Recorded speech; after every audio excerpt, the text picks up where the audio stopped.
शेतकऱ्यांच्या संदर्भातील एक मोठी बातमी समोर येते। पीक विमा कंपन्यांची मुजोरी सुरूच आहे। मराठवाड्यातील 71,100 शेतकऱ्यांच्या पीक विम्याचे दावे काहीही कारण न देता विमा कंपनीने फेटाळलेले आहेत।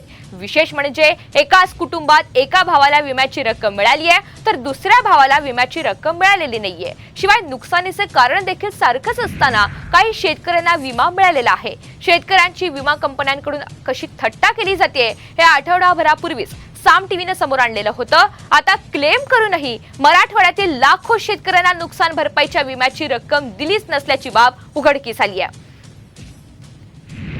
तर या संदर्भातली अधिकची माहिती ग्राफिक्सच्या माध्यमातून समजून घेऊया। पीक विमा कंपन्यांनी शेतकऱ्यांचे पीक विम्याचे दावे फेटाळलेले आहेत। मराठवाड्यातील 71,100 शेतकऱ्यांच्या पीक विम्याचे दावे फेटाळण्यात आलेत। काही कारण न देता पीक विम्याचे दावे विमा कंपनीने फेटाळले। एकाच कुटुंबात एका भावाला विम्याची रक्कम तर दुसऱ्याला मात्र ती देण्यात आलेली नाहीये। एकच शिवार, नुकसानीचं कारण देखील सारखंच, तरी सुद्धा अर्ज फेटाळण्यात आलेत।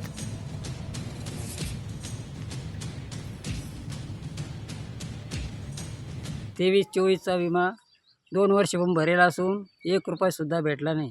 तरी सरकारने याचा आमच्याकडे लक्ष देऊन थोडंफार आम्हाला याचा फायदा द्यावा। बऱ्याच शेतकऱ्याला तक्रार करून देखील भेटला नाही। काहींनी काय केलं का समजा आता पीक पेरा काहीला नोंदता येत नाही, काही शेतकरी अडाणी आहे। तसंच शासनाला विनंती आहे की हा पीक विमा सरसकट सर्व शेतकऱ्यांना देण्यात यावा, ही नम्र विनंती आहे।